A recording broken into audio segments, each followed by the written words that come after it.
Hey there. I'm excited to announce this to you today. This is what you've been waiting for in your spiritual quest. This is something I've wanted to do for a long time, and I'm finally ready to announce it that it's ready to go. It's the Grief to Growth Community Circle.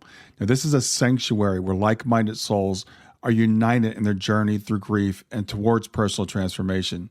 It's more than just a place. It's a beginning. It's a commitment to growth and understanding. Here you're finding not just a community, but you're entering a circle of trust and depth. You're going to engage with interactive coursework. You'll dive into exclusive podcast episodes and partake in discussions that illuminate the path from mourning to empowerment. This is a realm where every question is honored and every individual's journey is validated. To be part of this exclusive circle, visit us at grieftogrowth.com/community or look for the chat icon at the bottom of every page on the main website. Remember that entry is a privilege because I want to ensure that every member is as dedicated and genuine as you are. You must apply to join, but the journey within is worth every step. So go ahead and join us today. Check it out, grieftogrowth.com/community, and I look forward to seeing you there. Hi there. Welcome to Grief to Growth Podcast. Your host is Brian Smith, spiritual seeker, best-selling author, grief survivor, and life coach. Brian believes that the worst tragedies of life provide the greatest opportunity for growth. Brian says he was planted, not buried, and he is here to help you grow where you've been planted by the difficulties in life. In each episode, Brian and his guests will share what has helped them to survive and thrive. It is his sincere hope this episode helps you today. Hey everybody, this is Brian back with another episode of Grief to Growth. And today I've got with me a fascinating man. His name is Stephen Twohig. And I know we're going to have an energetic conversation. It's early on Monday morning. It's 9 o'clock on Monday. It's the day after Father's Day. Stephen's also a father. So we've just been catching up on what it's like to be a father. We'll incorporate some of that in this too. But Stephen is the founder of Mastering Change. He's committed himself to mastering the art of transformation. While he was seeking to heal from the trauma inflicted while he was just a toddler, he was introduced to the practice of shadow work in April of 2000, which led to a lifelong study of what he believes is his path to enlightenment. He spent a decade working for and studying under the world's leading business and life strategist, Tony Robbins. He wanted to blend shadow work with business strategy, integration, and implementation. Tony commissioned him to interview over 10,000 business leaders worldwide to determine what made them successful and help thousands transform their businesses to be more productive and strategic. He's currently studying the impact of shadow work on psychedelic integration.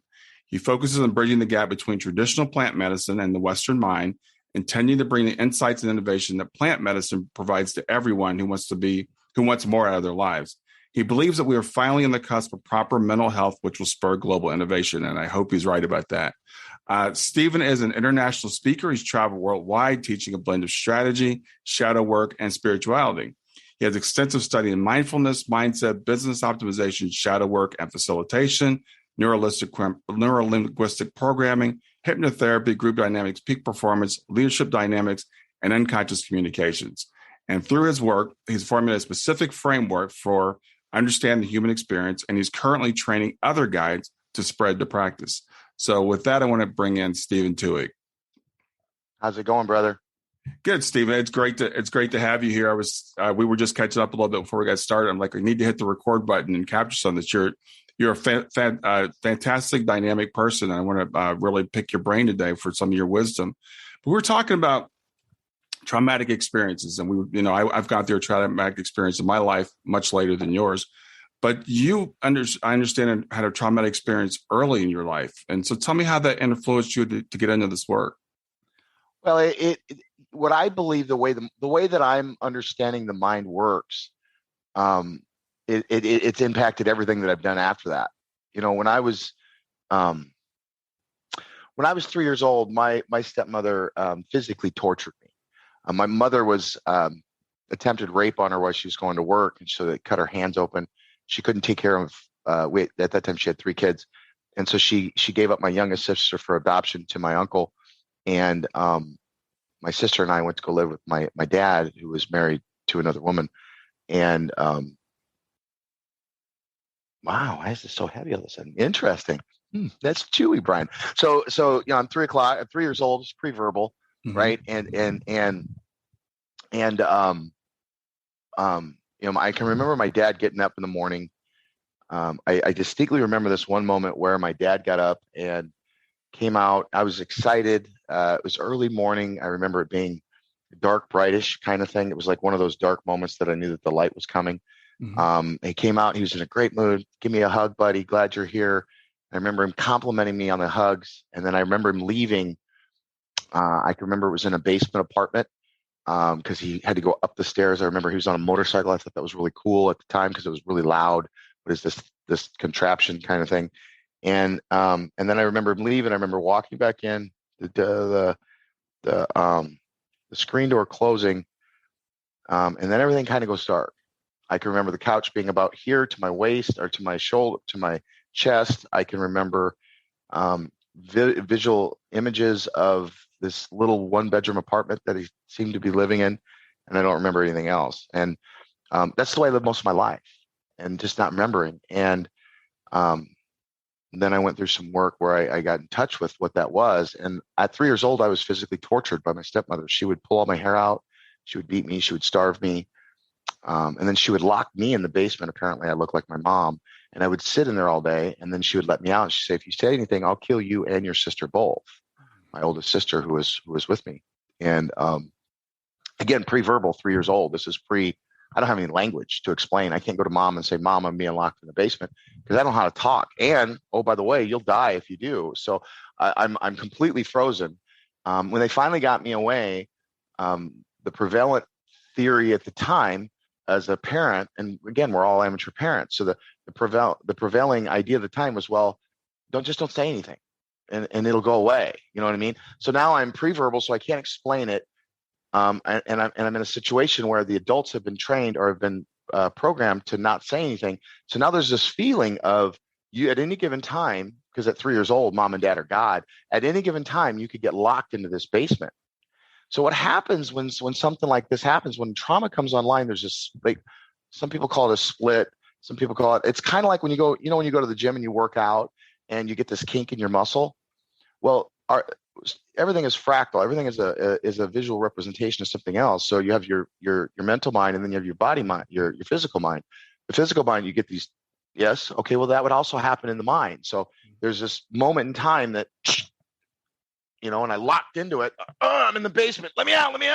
Right. Mm-hmm. And so my mind, what it does is it drops a pin right there. Boom. This does not ever happen to this entity. And then the ego comes online and starts watching for this, like a record player just running in the background, always watching this point of reference. When in the military, we were always taught when we were on the tank, you want 3 points of reference. You want your 2 feet. You always need that third thing just in case something moves. You're safe, right? Well, in consciousness, it's much the same way. I've got this point of reference where I can make decisions based upon what could happen. And my mind, seeing is a believing is seeing. So I walk into a situation and I go, okay, who's trying to trap me? The only problem is now I'm a 40-year-old man. I'm not in Florida. I'm a 40-year-old man, or I'm not in the basement. I'm a 40-year-old man trapped in Florida that's talking to his wife about taxes. But I feel like I'm a 3-year-old boy trapped in a basement, and I don't know it. Yeah. Right. This is how most of the world is walking around. They're asleep at the wheel and they don't even know it. They're reliving trauma that they've unconsciously been programmed to avoid. And they're recreating that same cycle. The National Science Foundation says 95% of your thoughts are repetitive. You're thinking, just look at your life. You're thinking the same thoughts over and over and over.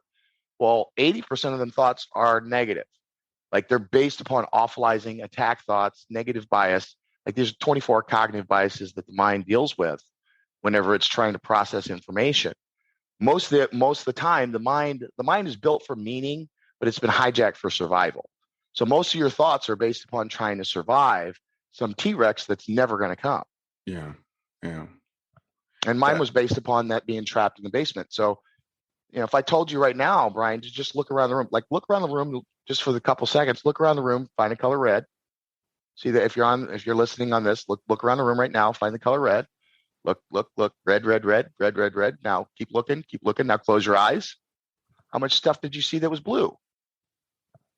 Well, you didn't see anything was blue because you weren't looking for blue. And the mind sees what it seeing isn't believing, believing is seeing, right? So your mind sees, where they try, oh, this person is this, and what's wrong is always available. You know what I mean? So now I've got a hook to lay this, we call it a projection in shadow work. We got a hook to lay this projection on. And then I go, well, you just think that. So, when I'm coaching a client, be like, well, you think this is going on? Oh yeah. And they'll give me the reason why they think this is happening. Like, yeah, the reason is true. Typically it's always true. Like, there's always a hook though. Right. What's wrong is always available, but so is what's right. Right. But I choose to look for the negative because that's what the brain says survive. 3.5 million years of survive. I mean, most of our life as humans, we were food. Like, on a good day, you got some extra berries. On a bad day, game over. Thanks for playing. Right.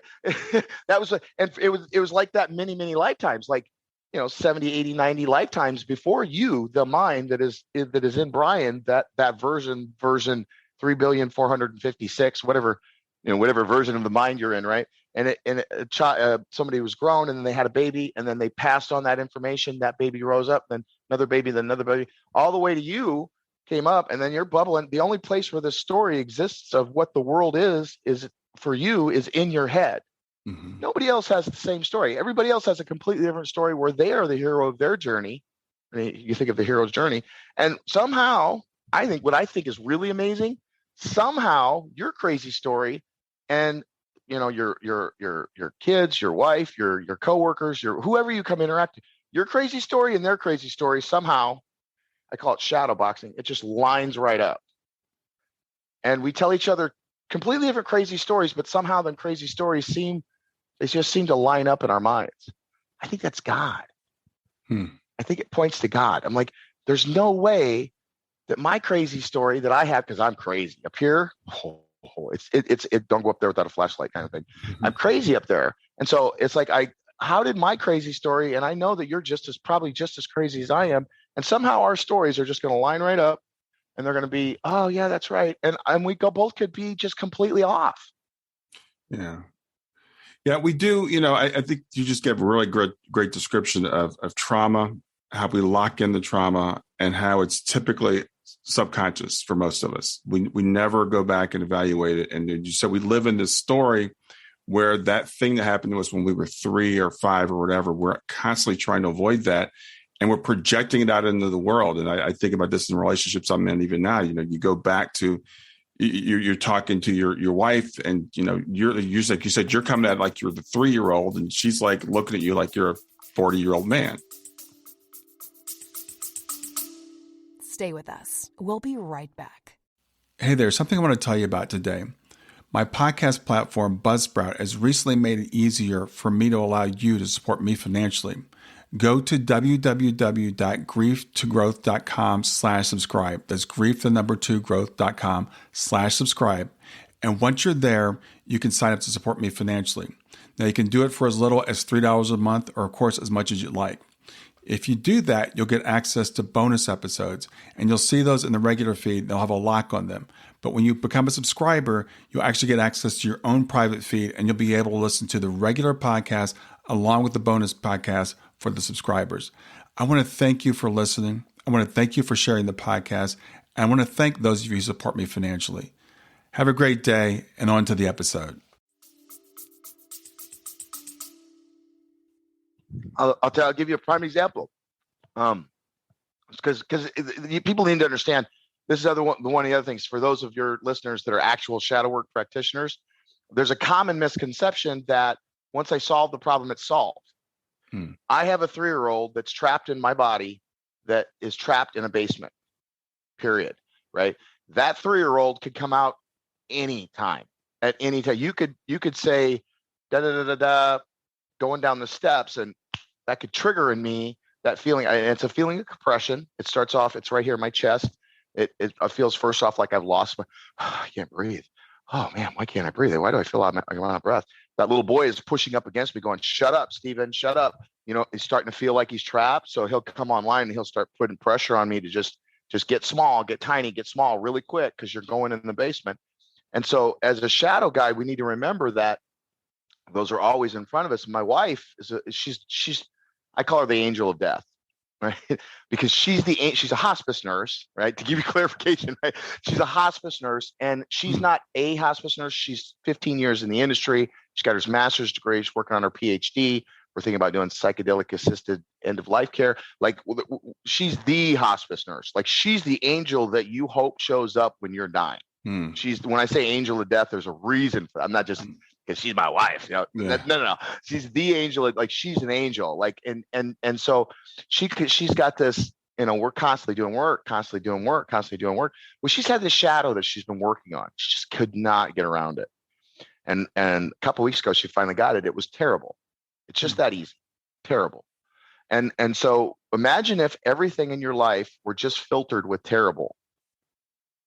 It's like you walk into a room and you go, how is, and as a nurse, she's addicted. She become addicted to be terrible, because as a nurse, I got to understand what the worst case scenario is so that I can keep that from happening. And so her mind had gotten programmed into what's the worst thing, what could happen. Well, we forget over time that we get locked in that and we just keep going out of it. Shadow work isn't about you going in and fixing it, although it could feel like that, because when you come out of a point where you're suffering, it feels much like a pop. It's like, everything will make sense. No wonder why I did that. No wonder why this. No wonder that. Like, you get clarity. It's instant aha moment. We call them wow moments, because people go, wow, and all of a sudden they'll get it, right? But then you have to do the integration on the back end. You got to continually maintain it. It's not shadow work as in shadows gone. You got to keep your shadow out in front of you. Right. So it's about finding out, where am I trapped? And you said, one other thing you mentioned was, you said, well, trauma, this isn't just trauma. This is the way the mind works. Like, trauma is like, anybody that's listening here is like, well, I don't have any trauma. Well, no. Trauma for us, those of us that have been traumatized, and I don't know that there's a plan. I haven't run into one person that hasn't got some form of trauma, but what trauma allowed me to do is it allowed me to see how my mind was coded. Yeah. That's it. Everybody's mind operates like this. It's not just us trauma folks. It's everybody. Us trauma folks are required. We're not given a pass. That my trauma is so great. My lie is so great that I'm forced to continually look at that lie and go, is it true? Yeah. Because the first rule of shadow work is that we lie to ourselves first. That's the first rule. We lie to ourselves first. What you just said is beautiful, and I want to just reemphasize that for people, because you're right. I think trauma is the thing that triggers us to have to change it. It drives us to the point where we can't survive like this anymore, so we have to do something else. But we all have this, and I want to make sure we normalize. We all have the shadow stuff. We all have these lies that we tell ourselves. We all have. It's a normal part of being a human being, and I think sometimes people feel guilty or like there's something wrong with me. We all have it. Some of us just hide it better than others people do. Yeah. Well, and here's the interesting thing. So again, with my wife, the word is terrible, right? And so it's like should get her. Once the ego, what the ego does is the ego, it just expands. It continually is it's an ever expanding. Let's call it a software application, because that's what it really is. It's not real. The you that you think is you is not really the you that you are. It's just a small piece of you. It's like the bright light in the middle of this giant dark room. You're the little bright area, 1% of the room that's lit up is what you think you are. And really there's a whole bunch more that you don't even know is going on. Right. And so that part of you, it thinks it knows everything. So it runs around. And what happens is when you get a little bit of those wow moments happen, it stretches the lightness, because really what we're doing here is bringing the consciousness to the unconscious is what we're doing. We're bringing light to the darkness. That's really all we're doing. Because when you, and your life, and really anything in your life, the quality of it is a direct reflection of the amount of consciousness that you bring to it. Most of your suffering is because of unconsciousness. Like if you go look at it, it's like, well, no, I did that consciously. Yeah, but why did you do it? Well, and then all of a sudden you see this blind spot and you start shooting through this blind spot and you find out, I did it because creepy Uncle Eddie, clear back here. Yes, exactly. See, I would have never known that the standard, I would have never known that that's still, but years and years of therapy. I hear this all the time, years and years of therapy. And I thought that I was over it. Yeah, well, here we are. And so what happens is the ego she goes, oh, I see what I'm doing. I'm looking at everything terrible. And then what happens with us folks that have been through, then all of a sudden I become terrible about feeling terrible. Now I feel terrible because I'm creating the very thing that I feel terrible about. And then I catch myself feeling terrible about feeling terrible. And guess what I do? Now I'm terrible about being terrible, about being terrible. And the mind just spirals. I call it a shame spiral. You just it's like the first thing I tell people is pull back and go in your mind, just say, isn't that interesting? Mm-hmm. And to go to a position of curiosity. It's one of our, as a human, it's one of our superpowers, is to get curious. As monkeys, we go look at things. So the first thought when you find yourself in that shame spot, like right now, if you're listening to this and you're going, oh, that's exactly what I'm doing. I'm beating myself beating myself up, breathe. Isn't that interesting? Instead of doing that, instead of going, because most people don't have thoughts, most people's thoughts have them. And they're caught in this train of thought, and the train has left the station like a bullet train, and it's headed straight to whatever worst case scenario that they create, and they're living out of it over and over and over, and they don't even know it. It's subconscious. It's just below the surface, and it's like this is the personal codex. There's this album that's just playing, this record playing in the background. That's the worst song you've ever listened to in your life, but you can't stop listening to it, kind of thing. It's like that's what's going on, and they don't even know it. Stay with us. We'll be right back.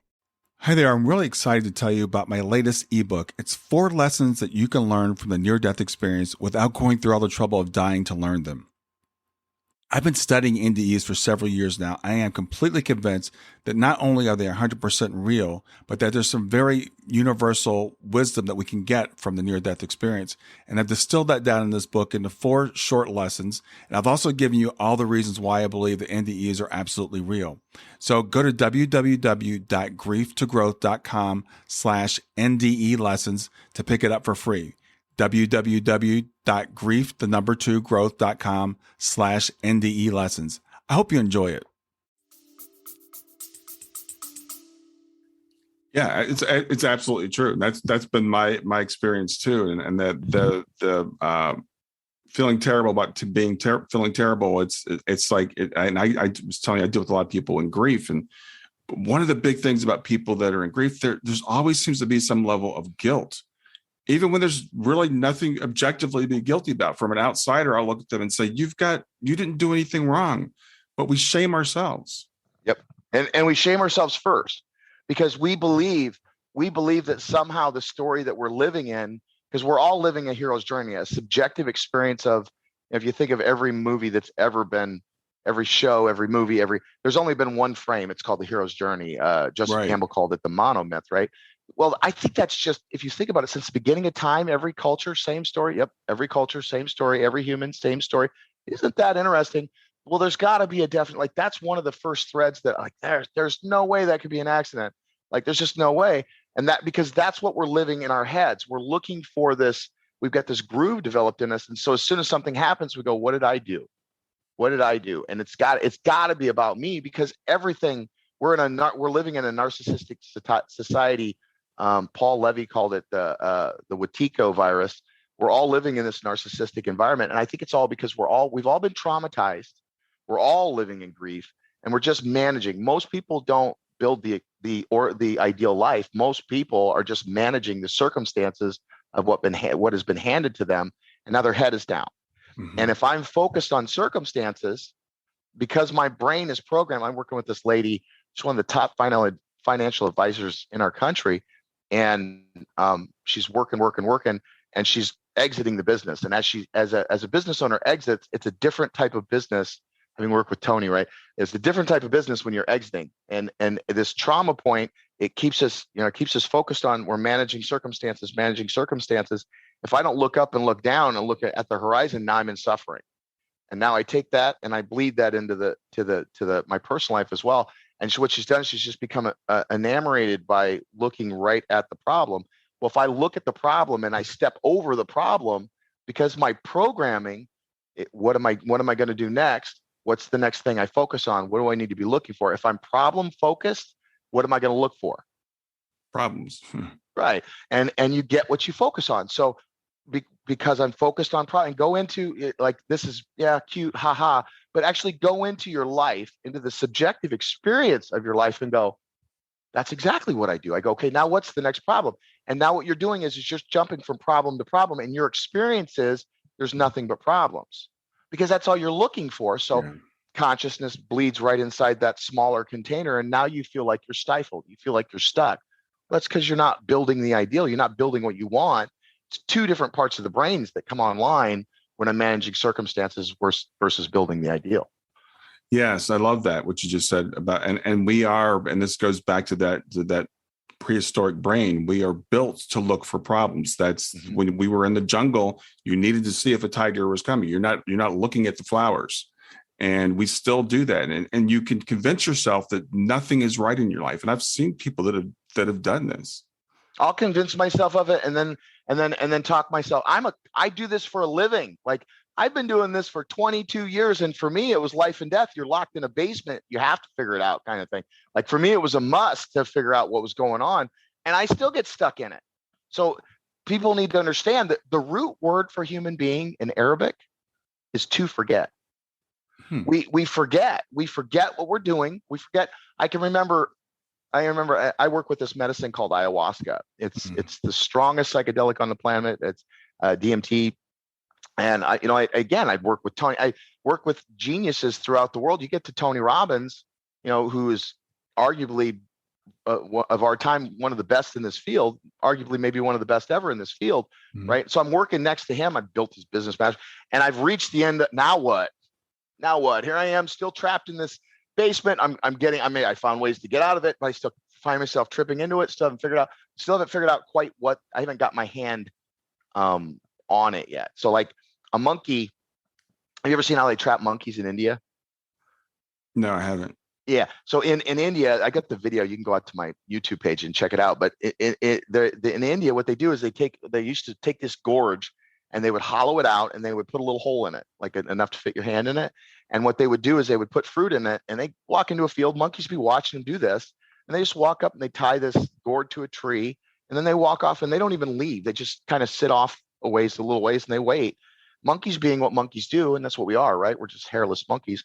They'll walk up and they'll put their hand in the gourd, and they'll grab the fruit, and they'll go to pull it out. Because they made a fist, their hand doesn't fit it. It won't pull out anymore. Well, the monkey doesn't know that, because the monkey can't see that his hand is what's catching. He thinks, as far as he knows, his hand is still the same size. The monkey doesn't have the mental. We're kind of like that monkey. We go in and we've grabbed onto something, and now we're caught. And you can see they'll come up, he'll be gnawing on biting on his arm, trying to get, he'll eat his arm off if he knew he could get out. And they'll just walk up, grab the monkey, tie it up, put him down, and they'll set that monkey. I get the video, set it right down 2 or 3 other monkeys that just got caught doing exactly what he did. Right. That's what we are. So what we do is we catch on. I got somewhere down there. I caught on to this 3-year-old trapped in a basement inside my consciousness, inside my mind. But if you miss by an inch, miss by a mile. I knew it was there. Everybody told me it was there, but I didn't know. No. Right. So I'm on my, I remember my journey with Mother. I remember going down. I remember coming up, and it was like my second ceremony. And I remember waking up. It's like waking up from a dream that you're not having, if that makes any sense. Like, imagine right now if you woke up, just like, how would it be if you woke up if you weren't sleeping? That's what it felt like. And now I'm no longer standing in this grove. I'm sitting next to this female entity. We call her, if you've ever had the opportunity to meet that, we call her Mother AF. I'm not the only one to see this lady, right? And so I looked over in her. I'm like, it's all a story. She's like, yeah, it's all a story. And she's kind of smiling, like, yeah, yes, surprise. Yeah. And I remember going back to sleep. I'm using air quotes here, going back to sleep, because what was happening was then I woke up again, and I was in the grove. I was in this grove, his daytime ceremony. I looked up and I saw all these little triangles, little eyeballs, and it was really weird. And I was like, oh, that's weird. And I closed my eyes again, and now all of a sudden I woke up, quote unquote, woke up again. Now I'm standing there next to Mother Aya again, and I'm like, well, if this is all a story, why do we forget? Why do we forget that we're telling? And she started laughing at me. She thought it was funny. And at that time, I didn't like, why am I having a vision of some lady laughing at me because I'm asking her a question that I don't know the answer to? And it took me 18 ceremonies deep to realize that, in my humble opinion, again, this is just the story that I'm living out of in my head. And again, my story and your story never line up, right?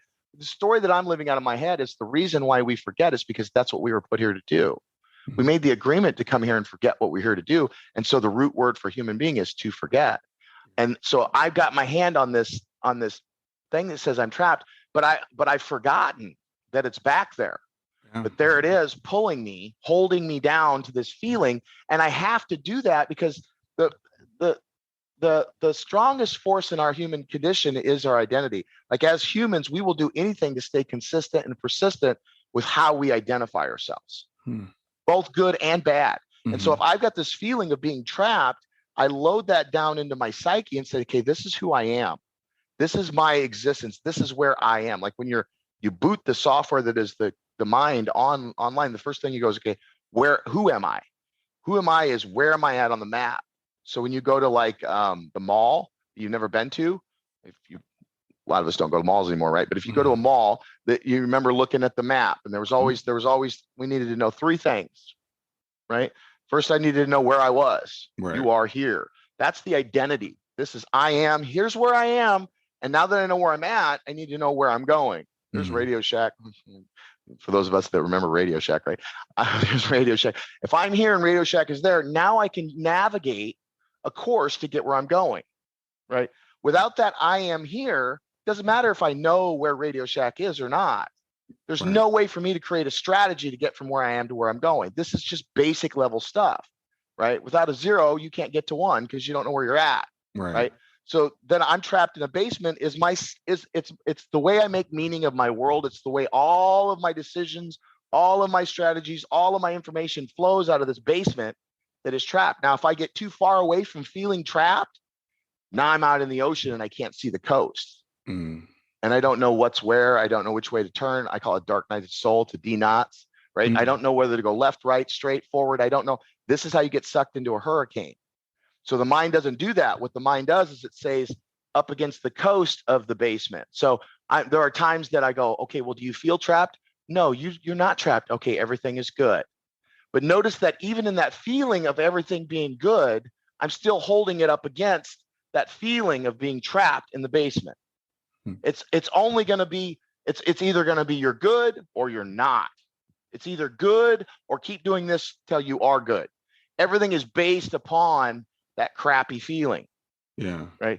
The problem isn't necessarily whether you do this, it's how do you do this? And unraveling that. And in business, it's a big deal. Like you can't, like, again, Sandiva is a great example of that. You'll recreate your life inside your business. But the other piece is that the velocity of change has sped up so great that just for humans, what's happened to us in 100 years is now happening in 10. Yeah. Like stuff is speeding up. What happened in 10 years is happening in 1. It's like new problem, right? Like we can't continue to operate out of the same software that we've been operating out of because it didn't work back there. It's 75,000 years. Like we've only been society for 3.5 million years of programming. This programming, I think my judgment is this programming that we have right now is the reason why we're suffering. We're going through this major shift in regards to our software. We'll get back to Grief to Growth in just a few seconds.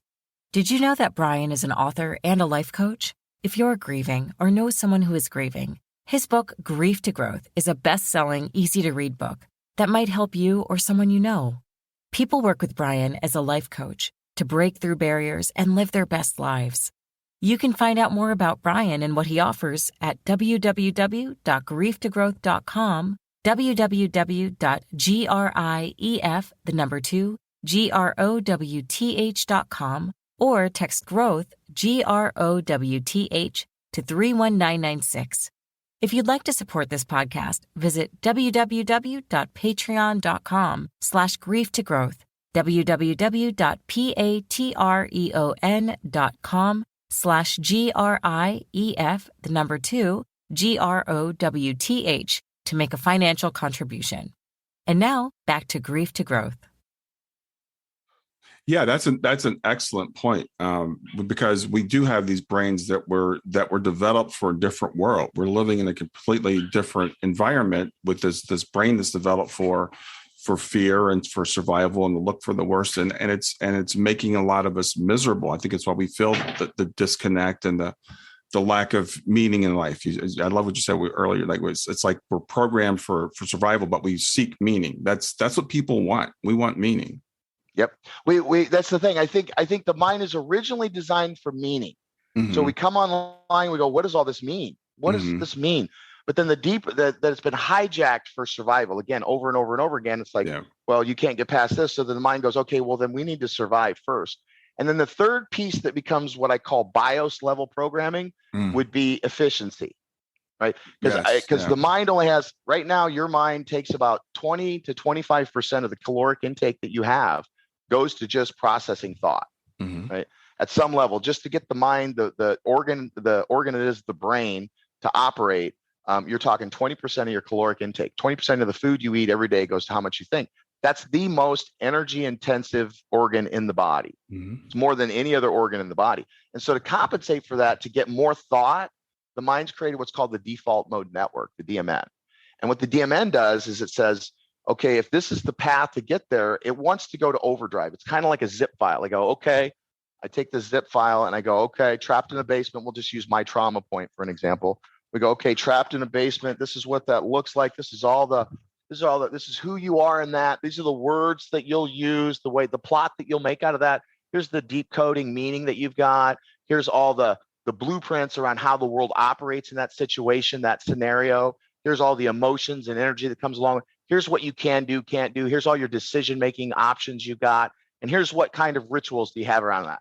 That loads into what's called the default mode network. And then I'm walking along and all of a sudden something triggers me. As far as triggers me means that the song that's playing, the radio station that's playing in the background, right? What I find is when people are triggered and they go, now I'm triggered, right? I go into that trigger, and we go into the trigger. I go, is it that you're just now feeling this, or is that you've already were feeling it? It's just that now you can't tune it out, right? Kind of like the radio, the refrigerator in the kitchen. You ever had a refrigerator in your kitchen that was humming? What happens after it hums a certain length of time?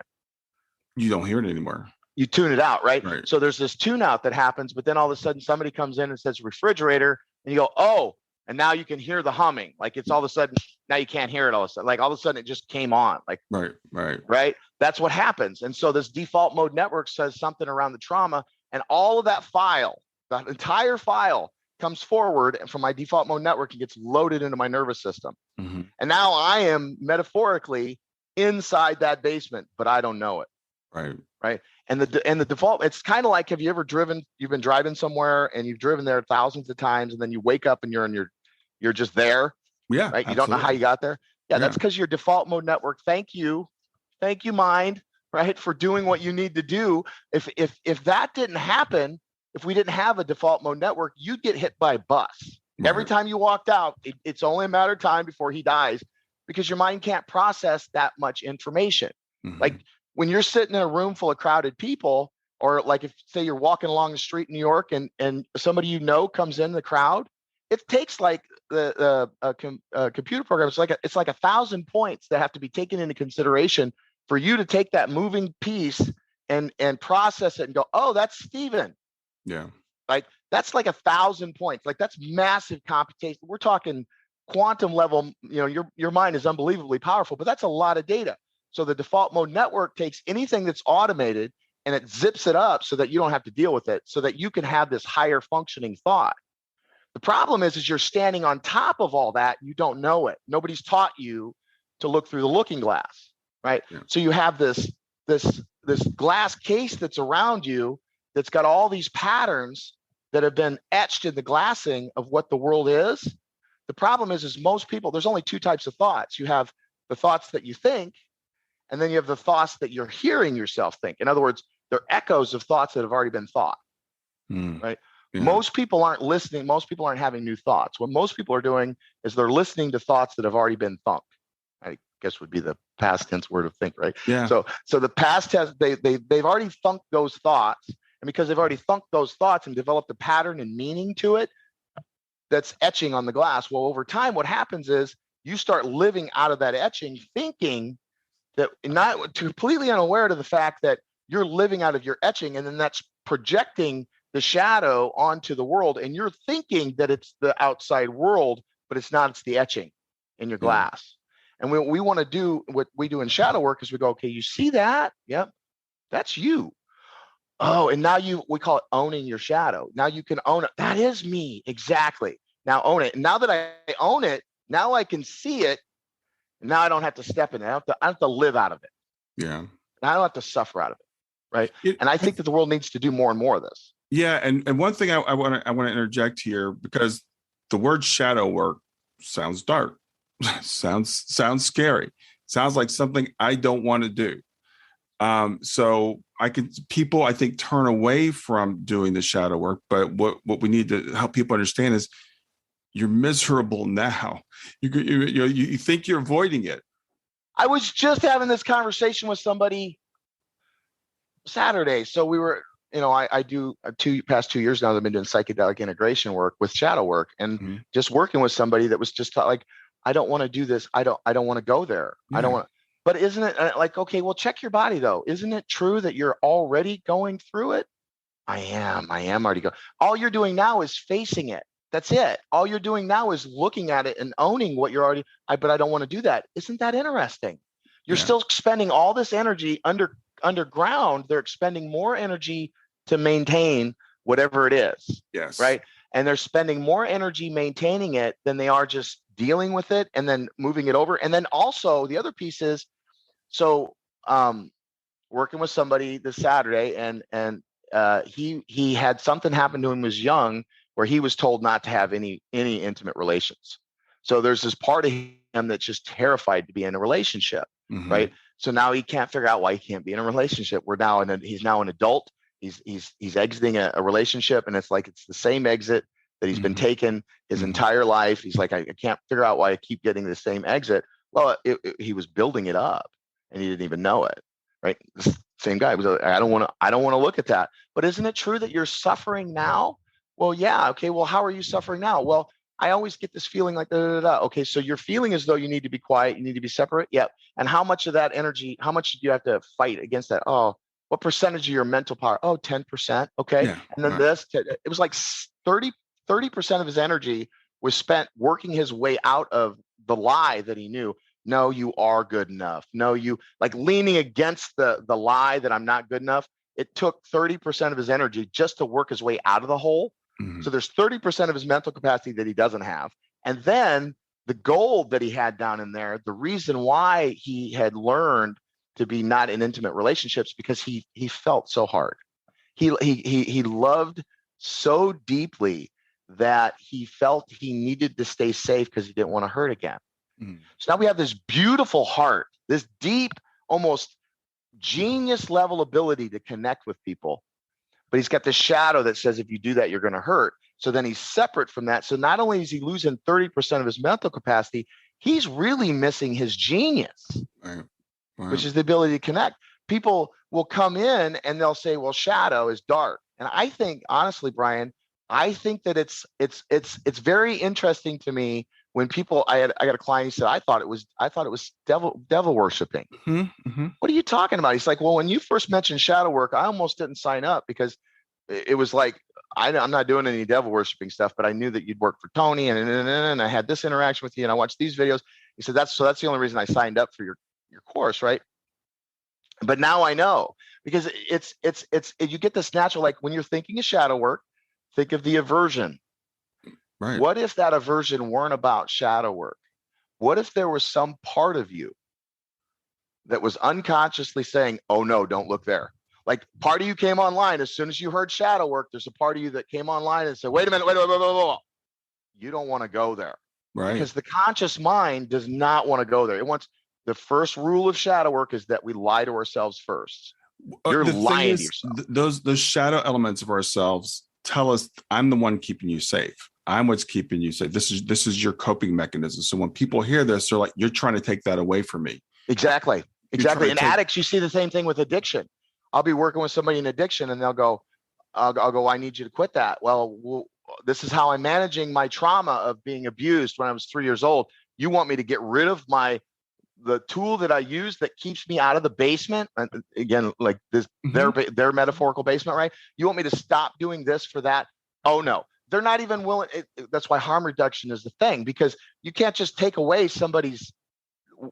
They're going to have some kind of coping mechanism to deal with whatever the thing is that the addiction is typically a symptom of a deeper rooted problem. Not that I'm doing therapy. At no point would I do it. To be clear, I don't have any answers. Like, it sounds like I got a lot of answers, but the reality is I don't. I've got what I'm really, really like a genius at is questions. I get really, really curious, really, really quick. And I want to get you to the point to where you go, that's why I'm doing what I'm doing.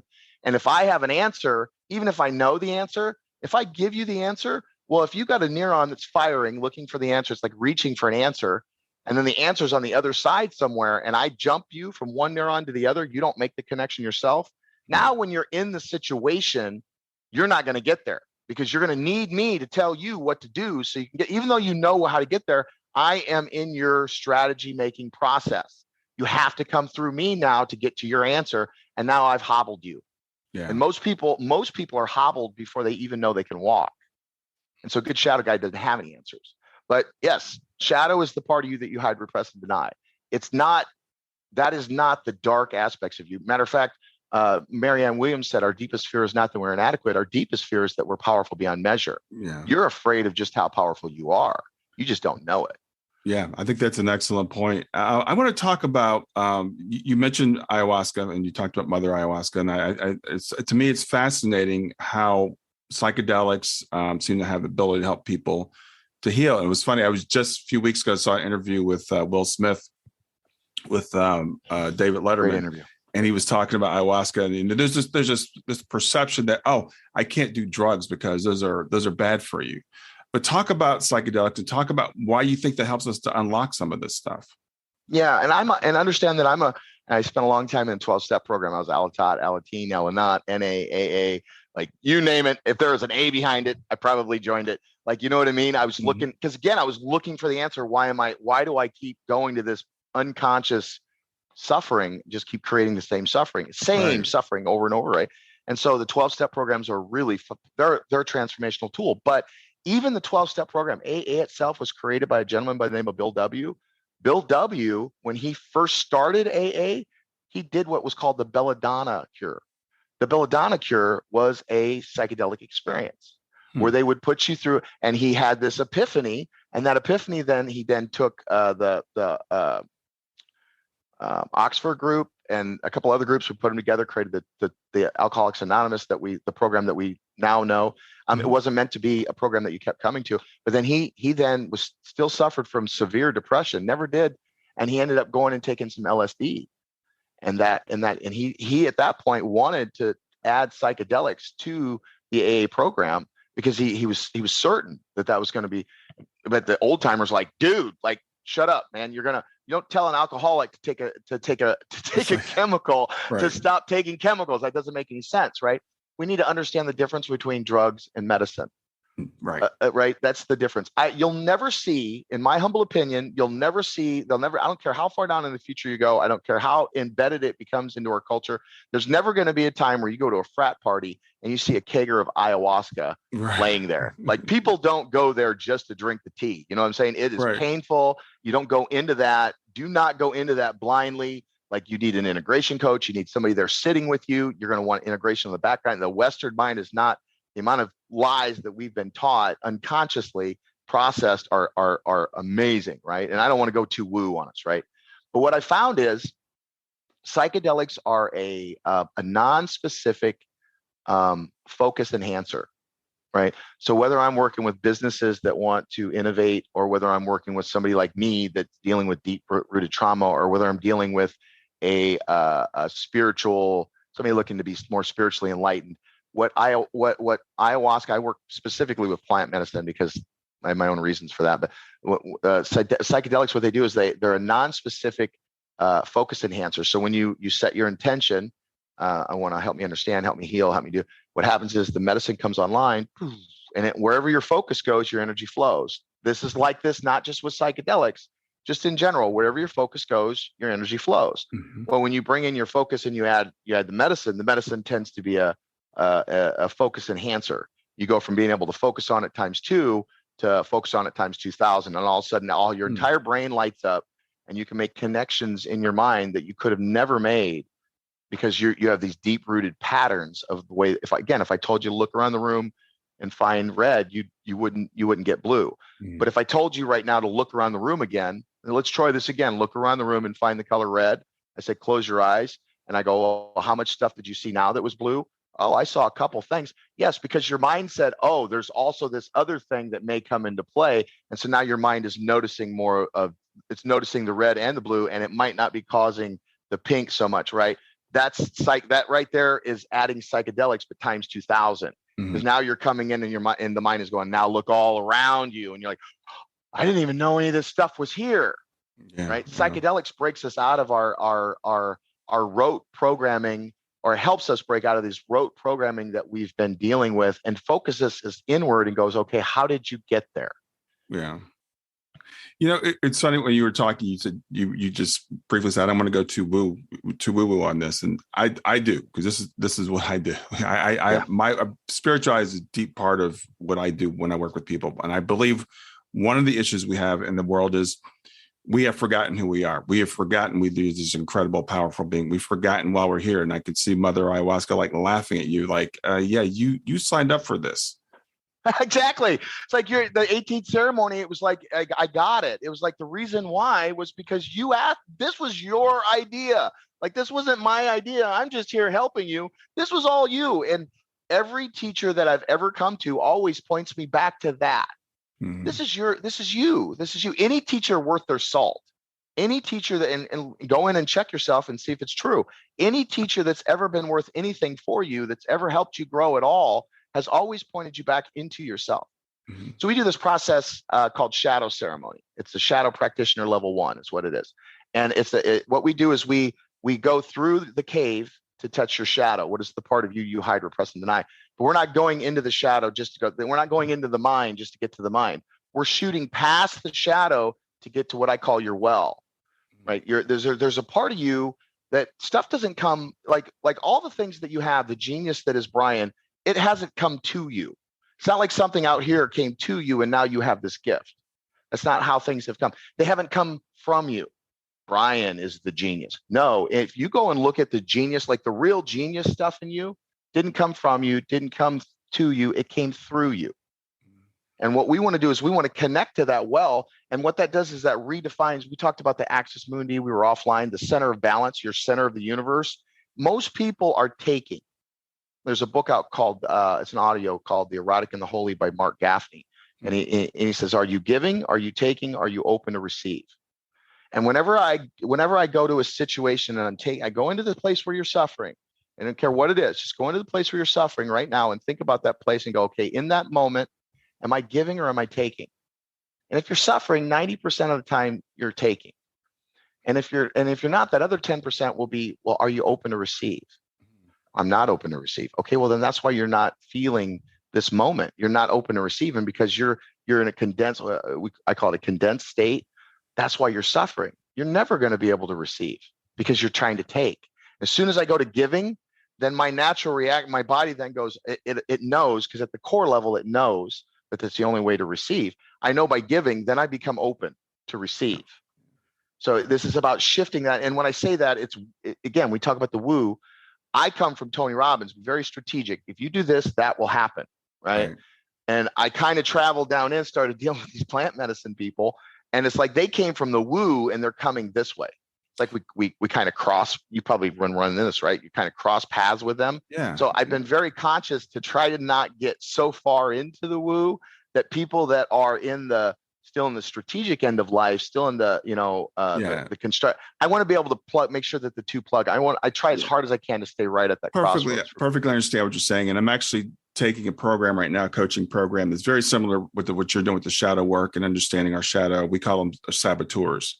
All these things they're part of our minds that tell us the lies. And then the sage is like the true part of us. And it's funny because I'm like, I did a 6-week thing with them, and now I'm 12 weeks into the coaching aspect. I'm learning how to coach it. And I keep looking at this guy and I'm like, this is also deeply spiritual. This is Buddhism, this is Hinduism, but he's framing it in a scientific way because the Western mind doesn't want to accept the woo. And when I hear people talk about like Mother Ayahuasca, and it was really interesting because I was interviewing a lady who did psychedelics, and I don't think it was ayahuasca, but it was somewhere in Brazil. She'd done this thing. And she looks up on the mountain. She sees these beings, going up and down the mountains. Well, you think, okay, well, that's right, because you're having a subjective experience and you're seeing these in your head. And the guide goes, oh, no, everybody sees them. And I find that fascinating that, there's something objective about this, I believe. Oh yeah, I'll go in and every Saturday morning I'm going in and I'm working. Like I committed a certain length of time studying this stuff, right? Because it's like this stuff really worked. Like it got me there, right? And it's like over and over. It's like I'm not going to tell you. And then on the back end, everybody's saying the same thing. They might not see the same thing, but right. whatever they're seeing seems to be pointing to the same. Right. Might be a different definition. They were like this and that, and over here they're like no, they were like that, but there was still something there. Like something was there. Obviously, if we're all seeing the same thing, there must be something like this there, right? And yes, there are certain patterns that the gentleman that you're learning from, I took 20 years. I developed this framework I call it the personal codex. You're talking about saboteur. That's your identity. Mm-hmm. A saboteur cannot have a plot, a narrative. They can't have chattering like right now, just in your mind, say hello. Like some dude up there just said hello, right? You've got a narrative right now. That guy's always talking, right? Mm-hmm. And what he does is he tells himself a plot and then he goes, what does that mean? And then creates a story. This is what happened. Right. Once that happens, then it gels down into the blueprint. This is what the world is. That blueprint then gets loaded. And then I have an emotion over it. And that loads into my decision-making process, my strategies, and then my behaviors and my actions. And then this goes underwater and then we act out of it. Right. Right. These are this is, you go into just anybody, any training worth its weight, we start to see these similarities. We start to see these, like, yes, identity, you're talking about the 7 core archetypes you're talking about, like, and I never taken this, whatever training you're talking about, never took it, but here it is. Right. We all have this common belief. We might call it identity. We might call it this, we might call it spiral dynamics, sits at the identity level. Disc management sits at the identity level. 16 levels of consciousness sits at the identity level. Like this, obviously we're all agreeing that this is a thing. Let's have a conversation about that. Like, you know what I mean? It's like interesting, but if you go too far out there into the woo, then those people that have shadows that their mind doesn't want them to deal with that, then that's the excuse that they give themselves. Yes. Right. To not lean into it. So we got people like us, like, am I going to go so far out there that the people that could get help from me aren't going to reach out because they're going to use the excuse that I'm too woo? Yeah, no, I perfectly understand. And I understand, it depends on who your audience is. And like I said, that for me, I come from a religious background. So I come from fundamental Christianity. So I look at this stuff and I come from a spiritual belief. And I believe that we came here as beings to have this experience, like Mother Ayahuasca told you. And I think for me, that's really important to always keep in mind because, okay, so the story, my daughter passing away. I can tell myself a story that I'm just a biological robot here by accident, and that's it. And so when we die, lights out, nothing more. That's the story I can tell myself, which means my daughter's death is a great tragedy because I'll never see her again. Or I could tell myself that we're spiritual beings here having a temporary experience and that she's still with me. And this is why her picture's behind me right now, and that I will see her again. And there's evidence for both of those stories, right? You could choose which one you want to believe. The latter one helps me a lot. And I believe, and there's a lot of evidence for it as well. It's not just I'm telling myself the story. So when I work with my clients, I'm like, you don't have to believe this, but just try it on. Just see if it works for you. Yep. And, here's the reality. At the end of the road, you're going to die.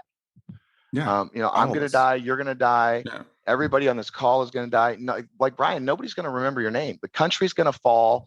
The sun is going to explode. The planet's going to die. Other planets are going to be formed. New civilizations are going to come up that don't even know that Earth was a thing.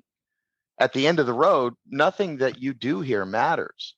And I tell that to somebody, I go, "Oh man, that's a really terrible way to look at life." I'm like, "Well, why? That's the truth."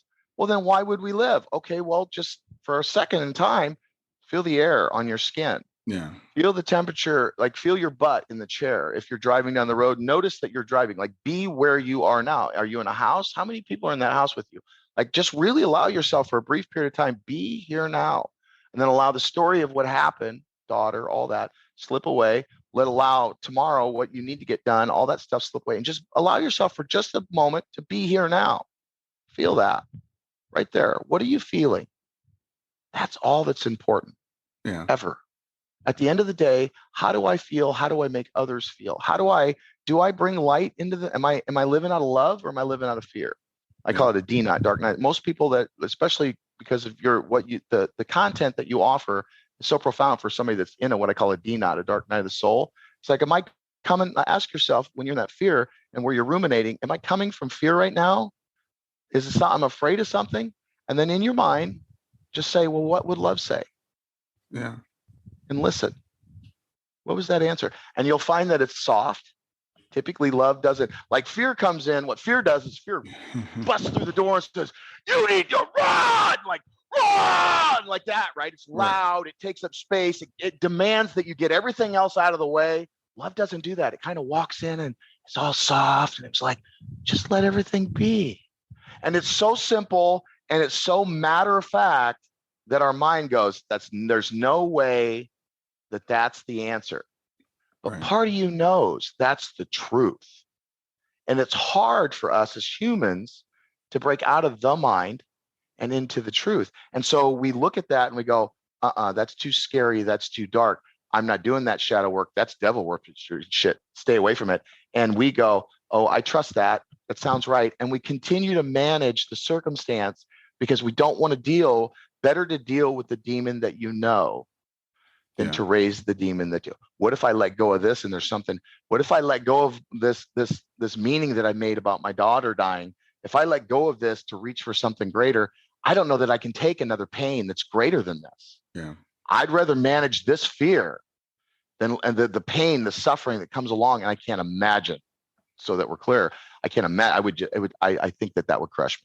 I really do. Like I know that would crush me for a brief period of time. I know there'd be no doubt. I don't know that I would recover from it. That's my fear, right? So better to deal with that demon. We're managing that. There's no way that I would be able to deal with a bigger demon. Like in your reality, again, in the subjective experience of it, there's some part of you that goes, oh yeah, that's true. That's probably the most painful thing that you've ever had to go through. Mm-hmm. I can't imagine anything even close to that. And so it's like, why would I ever risk giving up whatever meaning? And you've had to work through that part of you, and you go into your subjective experience and you can go, yes, right? It's like that piece right there has been the piece for you. That's the healing piece. Yeah.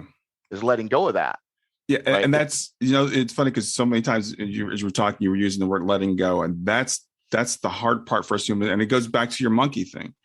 We can't let go of things. That's what keeps people stuck in religion. That's what keeps people stuck in a materialistic mindset. It's just keep us stuck in everything because we're like, okay, well, this is working for me, and I've seen people. I post a lot of near-death experiences on my channel, and you talked about ayahuasca, and I think there's a lot of similarities between those. But the Christians will come to me and say, "This can't be true. It's not in the Bible. It can't be true." They're just so scared to even consider. Well, they're not looking deep enough. First off, they're not looking deep enough because as a Christian, it's all there. It's all there. It's all there. You're just looking at it in the way that your mind is telling you to look at it. You're not looking at it in a way that it's 2 millimeter, typically a 2 millimeter shift, right? Because you mentioned, you said the letting go. That's a core level. It's if you go into the Bible, you'll find it. It's deep level. Mother Aya and all of my work with her. That's the answer. Letting go and love. Letting go and love. It's always an opening up. Any area where you're suffering, something you're not opening up, something you're not letting in, something you're not accepting, something you're not letting go of, there's some compression, there's some holding down, there's some pinching that's happening in your life. And that's what's causing your suffering. Yeah. Yeah. And you're right. It is there in the Bible. It's right. That's all Jesus talked about, loving and letting go. Just and yet we get wrapped up into the and whatever we get wrapped up in, it's like that's not what he was saying. Like that's not what he was saying. Well, it was not what he's saying over here, but over in this area here that it's going to be hard to actually implement it. That's not really what he meant. No, he meant it especially when it was hard. And typically where it's hard is this area here where my suffering sits, because if I let go of that, I'm going to have to trust. I'm going to have faith, real faith. People tell me I'm a Christian. I go, well, do you believe in God? Yes. Well, then why do you keep acting like you don't believe in God? And the problem, I think, Brian, is because our society, as a societal level, and I don't want to get is sick. It's not Big Brother. I don't want to go into that. We are programmed to disconnect. We are programmed for our access mundi. Like the space that they put between commercials is called filler. The television show itself is called filler. They're just going from space to space. And for me to make you a consumer, You have to want something. You have to feel like you need something. You have to feel as though your axis mundi is out there, not in your chest where it belongs. If I get this car, I'll be good enough. If I have this drink, I'll feel better. If I do this, I have to feel as though I'm not something for me to feel like I need something. And then I'm reaching for something. And as soon as you see yourself reaching for something, well, that's suffering. What is that about? And so we've been programmed as a society to run left, and our religion and our beliefs and everything in the core level that we know is say, go right. Yeah. And so we need to be able to disconnect from that long enough for all of us to wake up so we can, okay, can we change some of this? Can we change the channel here? And everybody goes, yep, let's change the channel. And then we can all change it together. It's not the Republicans shouting at the Democrats isn't going to fix anything. The Democrats shouting at the Republicans isn't going to fix anything. That's just more of the same. Mm-hmm. It's you projecting your demon on somebody else. They're trying to eat me. No, they're trying to eat me. No, they're trying to eat me. And that's the projection that, again, I go down and I see it every time. I can't not see it now. It's the projection that you've been taught. COVID's chasing us, and now we feel like we're getting eating. So we have to find, our mind has to find somebody that's trying to eat us. And so we go, when you learn about spiral dynamics, we go from striver driver, which is what most America's down. We go down into the blues, which is the rules, the orders, the tribal stuff. And we go, okay, if this is my tribe, then what's the tribe trying? Oh, the Democrats are trying to eat me. Oh, the Republicans they're trying to, that we see racism. It's gone. It's all tied into this shadow that nobody wants to look at. Yeah, that's why the work you're doing is so important. I love it so much. I could talk to you all day, but we need to start to think about wrapping up. And I want to give you a chance to talk about what your offerings are, because I know you've got an app, and I'm fascinated. I want to hear about that, and I want to hear about your other stuff as well. Yeah. So I have an app. If you go to your phone, you go to, right now it's 30-day mental cleanse. Masteringchange.com is my website, masteringchange.com.